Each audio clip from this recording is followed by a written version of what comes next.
Hello y'all, welcome back to Case Can Probably Read. My name is Casey and that is by far the most interesting thing about me.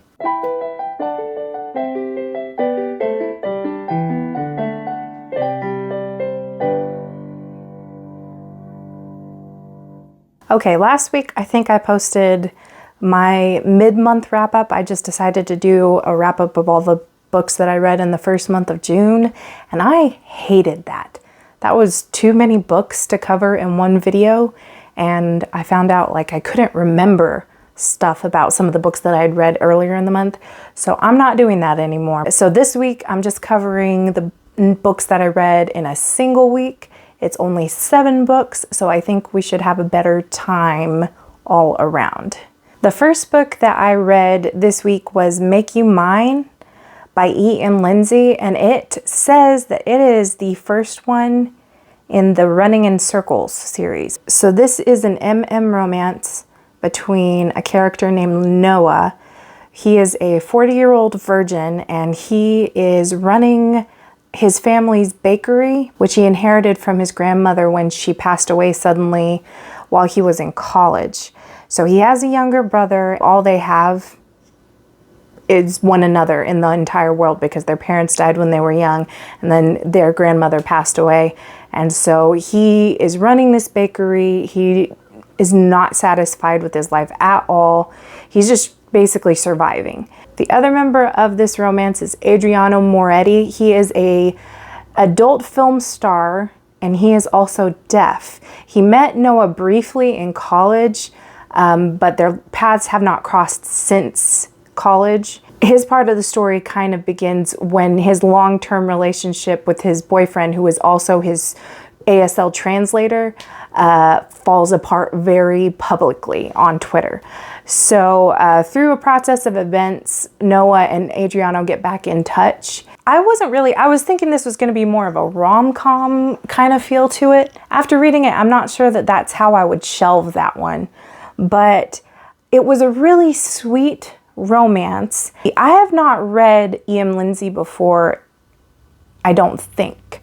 But from looking through kind of like their backlog, I'm seeing that they do write a lot of stories that feature deaf protagonists. But this is the first one that I've read where one of the main characters actually is HOH, I guess is the correct term, hard of hearing or deaf. There was an issue that the book brought up that I had never considered before because Adriano, he's an adult film star who is also deaf, and he has a really hard time keeping an interpreter, not just because there aren't a lot of interpreters available, but because of the line of work that he's in. A lot of his interpreters, morally object to interpreting for him.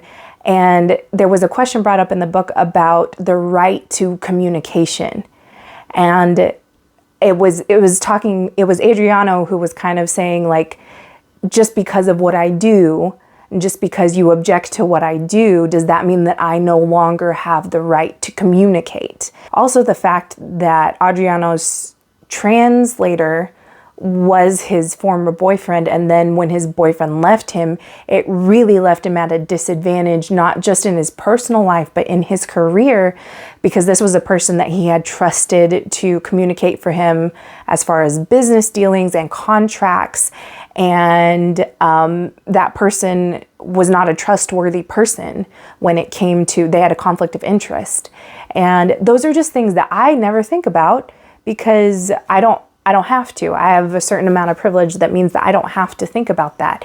And that is something that I need to dwell on. I think I need to dwell on certain aspects of my life that I think I take for granted. That is one of the things I love about reading, is how it makes you aware of things that you were previously unaware of.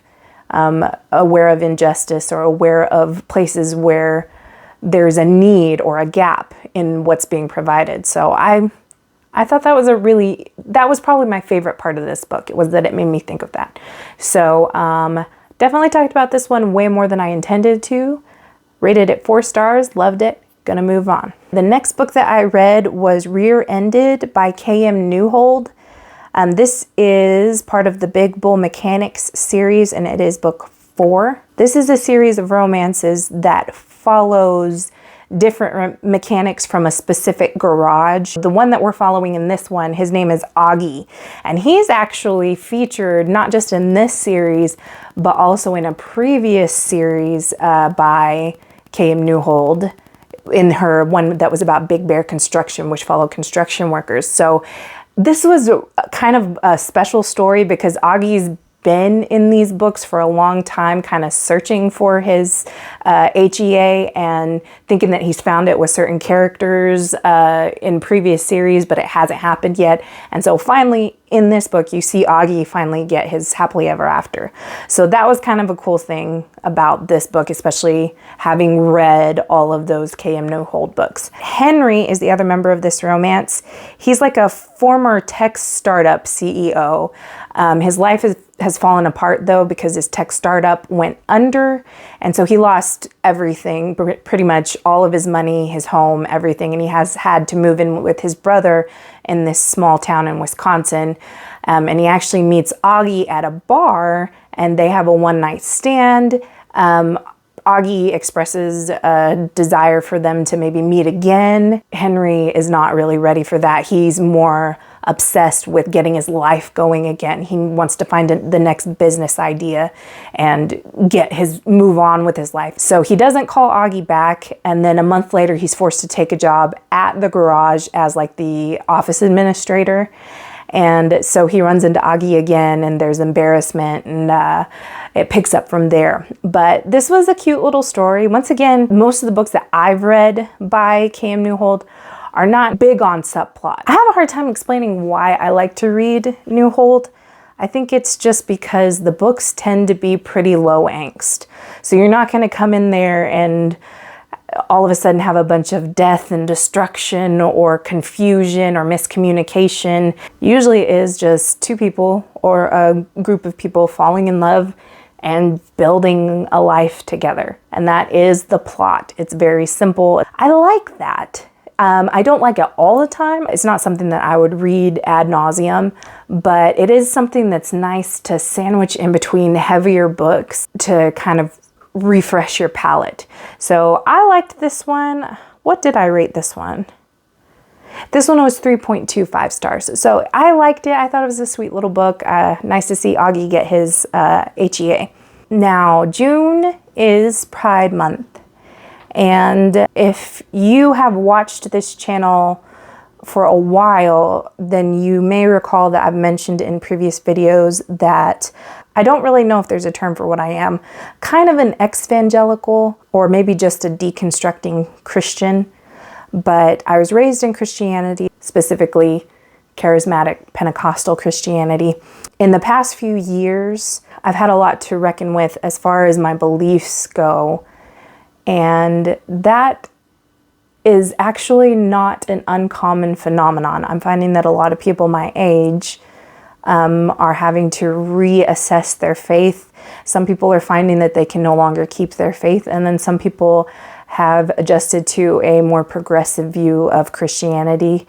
And that's kind of where I find myself right now. I've been trying to think of a way that I can be supportive during this month as an ally, especially as an ally who still has a lot to learn about how to be supportive and how to center LGBTQ voices. I'm trying to read a few books this month. I'm not going to finish them this month. This is probably going to be an ongoing project just to be a more informed ally. One of the first books that I read in support of that goal this month was a book by Colby Martin called UNCLOBBER. The subtitle is Rethinking Our Misuse of the Bible on Homosexuality. So this book is about what we call the clobber passages in the Bible, which are the 6 passages that Christians use to condemn the homosexual lifestyle. it goes over each of those passages in pretty minute detail, not just the words and the translations from the original Hebrew and Greek, but also examining them in the historical, cultural context that those scriptures were written in.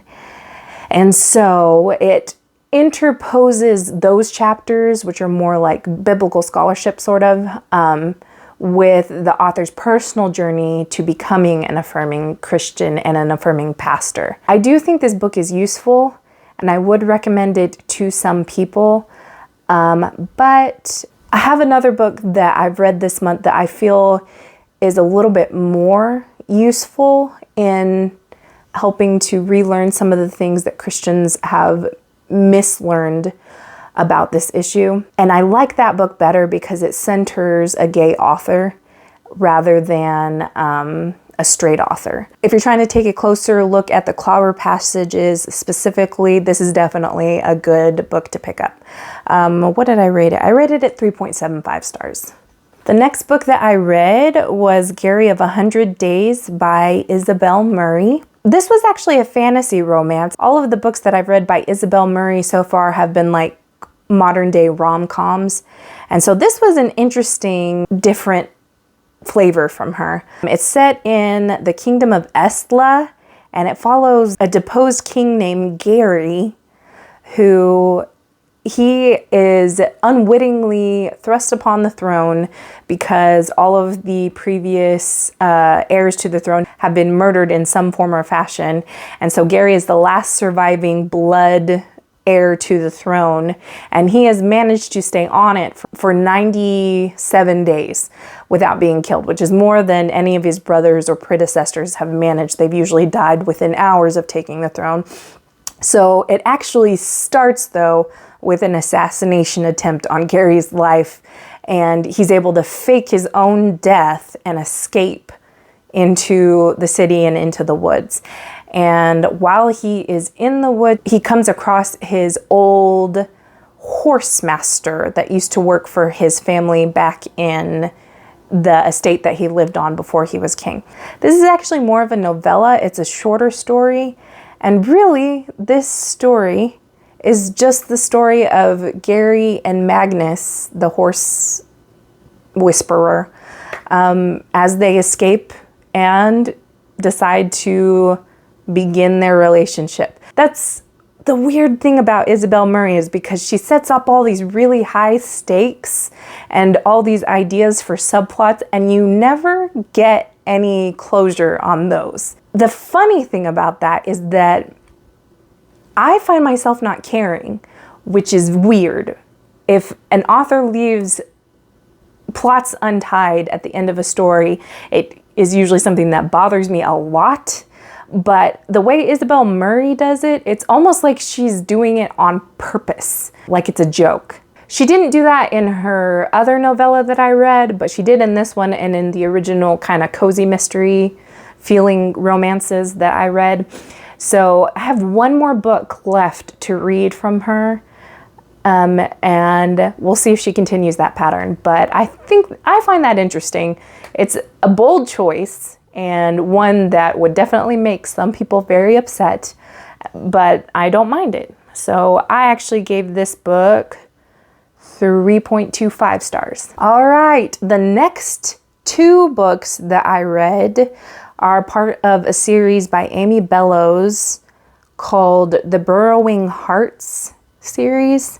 And this is just one more step in my journey to understanding shifter romance / Omegaverse. These two books were called Snuggle Season and Snuggle Slut. These are just short romances about fox shifters.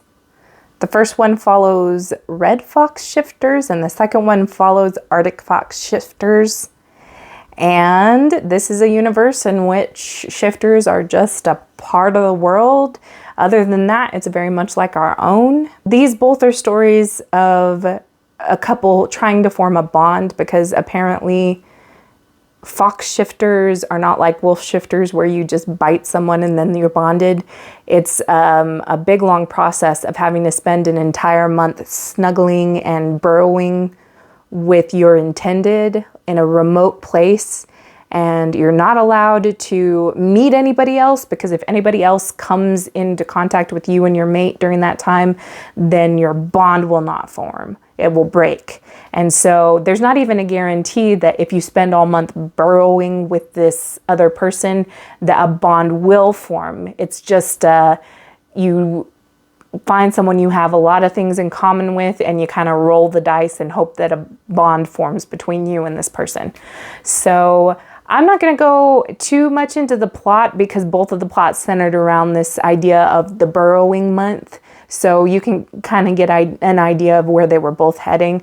They were cute little stories. I feel like it did give me a better grasp of what shifter fiction and Omegaverse fiction is, because they both did include shifters and impreg as part of the stories.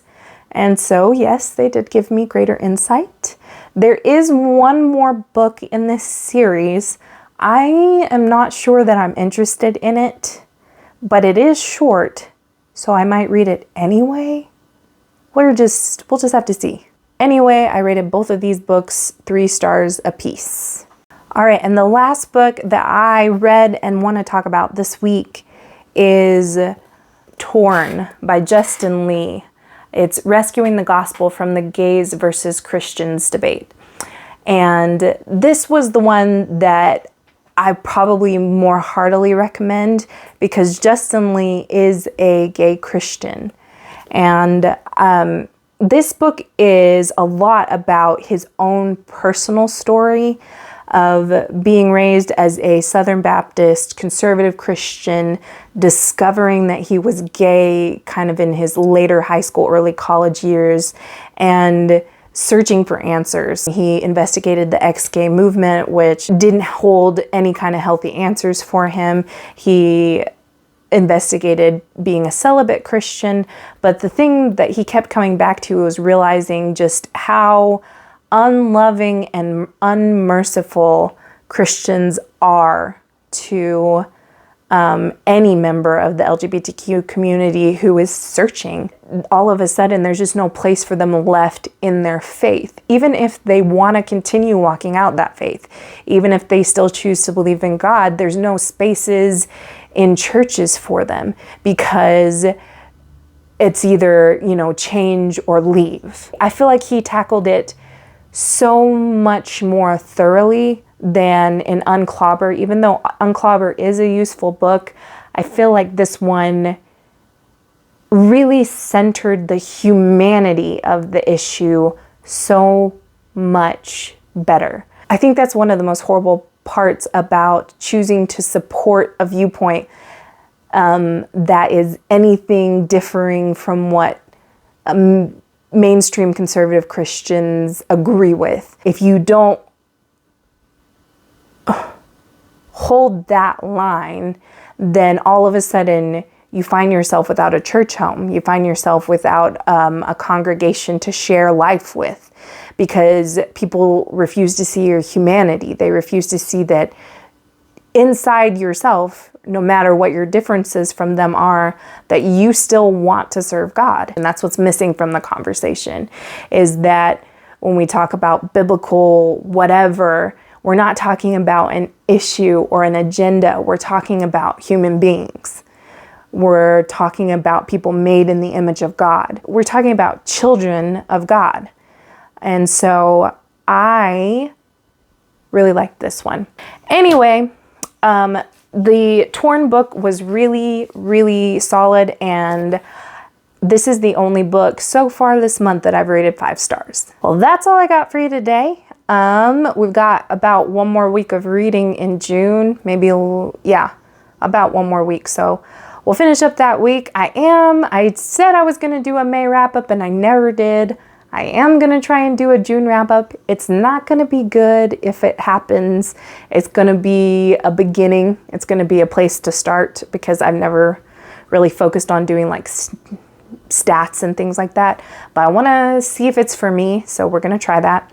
But anyway, if my brand of awkward appeals to you, please feel free to like this video, subscribe to my channel, or follow me on social media, which I will list below. And until next time, consider the fact that changing your mind can sometimes be an act of hope. Anyway, bye.